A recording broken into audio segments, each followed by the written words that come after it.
Let's continue with our discussion on logical test. Now, in this exercise, I've actually have this data. We want to use the if clause or the if statement as you may have it to actually return some of this grade depending on the the criteria that we have set. I'm going to do just one or two, and then I'll leave the rest for you guys to complete based on what we have learned. Now, here we have our student, we have our scores, and then we want to use the logical test to return pass or fail, like we have here. I just have this table just to guide me. So pass start to be from 50 to 100, while fail we have to be this is fail, and this is pass, and we want to use this criteria to actually return it with our logical function. So we can actually go on to say and write the if clause by saying equals to if. Now then our logical test as we have it. Now if this is actually greater or equals to, no, we want to actually start from 50. If b4 is actually greater or equals to 50, then what do we want exec to do? We want exec to say pass. We can reference it or we can type it. For example, I can reference this cell and then I can apply the absolute reference to make sure that it does not change. It will work. Then I can say put a comma and then else I will just say this. I'll just say this and then I will lock it. Then I'll close parentheses and then I'll press on enter. And then you see that from what we have here, it is actually failed, and then we have all of the data pass, fail, return for us according to the test that we have written. Or better still, we can write it like I said earlier. We can say equals to if this is greater or equals to 50. We want exec to say, you can type it and say pass. Just put it in quotation like this, then comma, or else saying if the value is false, then we just open another quotation and say fail.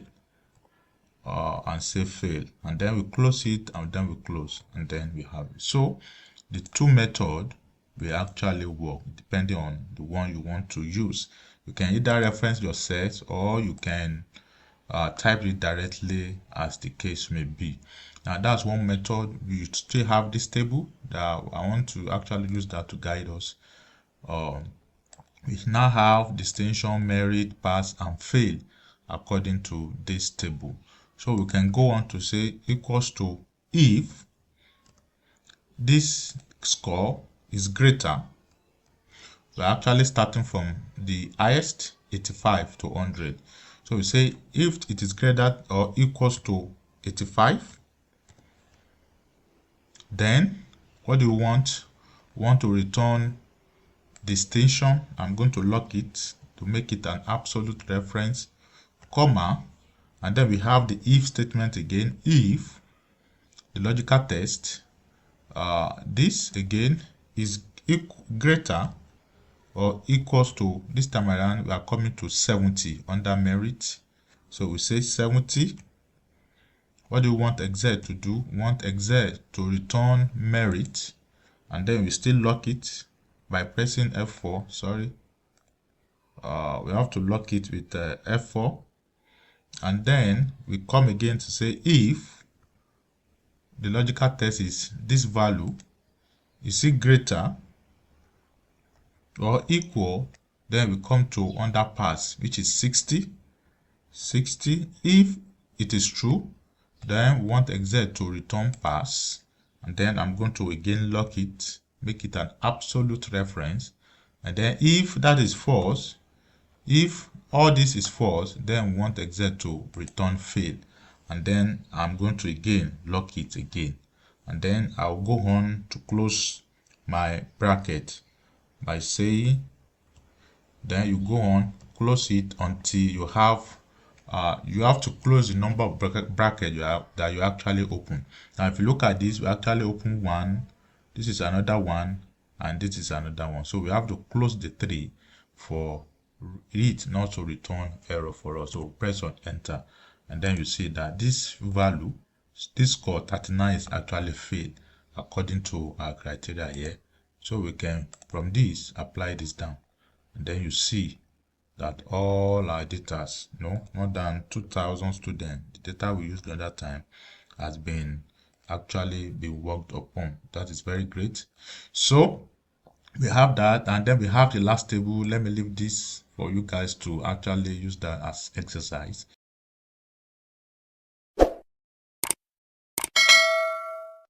So just use the if statement and return the grade based on this criteria, based on this table.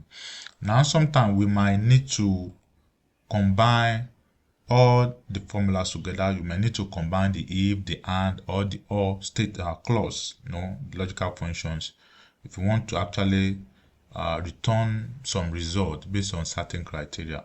Now, look at this table very well. We have a class, we call it digital trade certificate award criteria. Now we run 3 courses. We have our student ID, their name, their first name. Now we run 3 classes, starting from Python, we run SQL, and then we run Microsoft Excel.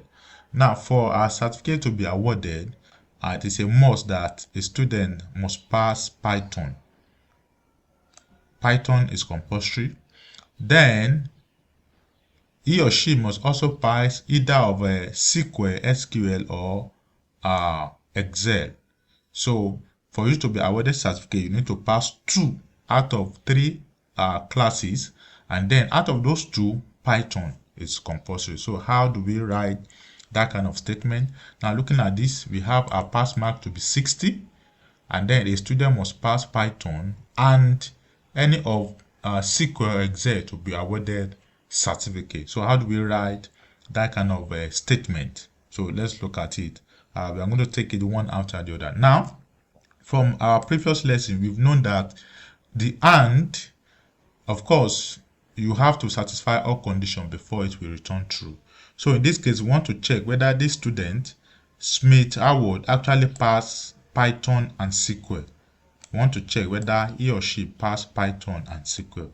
So what do? We say equals to and is it greater or equals to 60, because 60 is the pass mark, comma, and then we come here, we say is it greater or equals to 60. 60 is the pass mark, and then we close our parentheses, and then we press on enter, and it says true, because 73 is greater than 60, 92 is greater than 60, and it says true.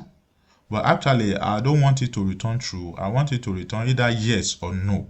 Whether I want to actually know whether this person passed Python and SQL. So I want yes or no answer. What do I do? So from what I've written here, I'll simply have to wrap my if clause around it, and then it will now become more complex. But I just want to take it one after the other. So what I will do is that I'll come here and I will say if. Now, if this statement from this and is true, I'll put a comma and say if this value is true, what do I want exec to do? I want exec to give me yes. I put it to quotation, or else I want it to return no. I put it in the quotation, then I'll close my bracket, then I'll press on enter. You can see that I've combined both my if and together to actually get the result I want to get. Now I will simply double click, and then I have it. So you can see all our students. This person 73 and 92. This is actually yes, because he passed both Python and SQL.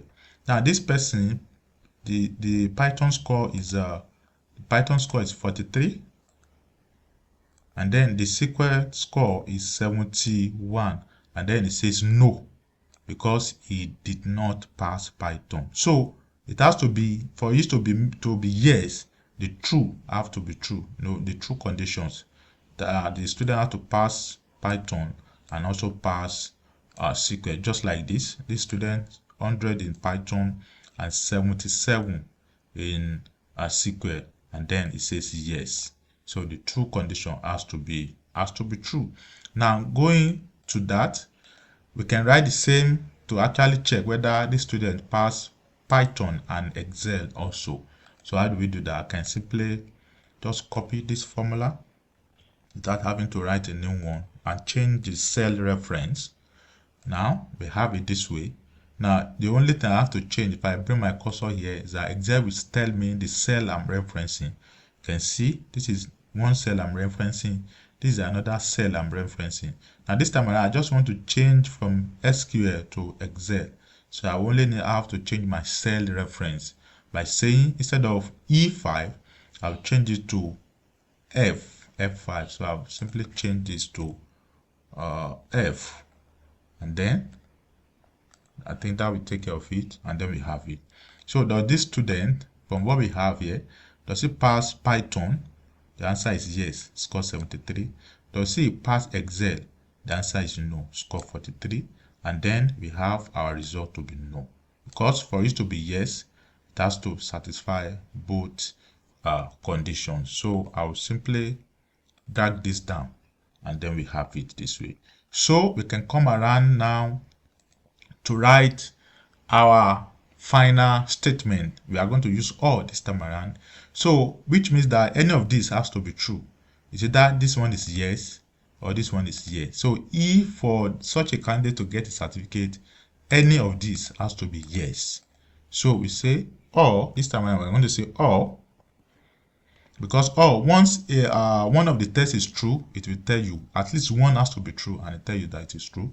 So is this equals to is it equals to yes,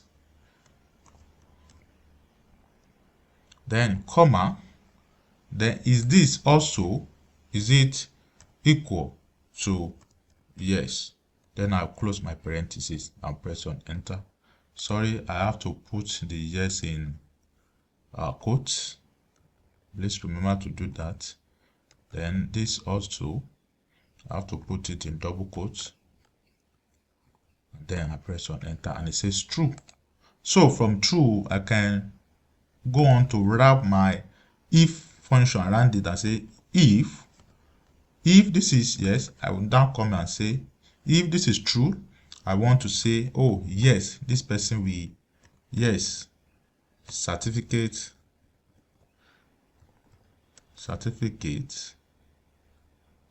to be awarded.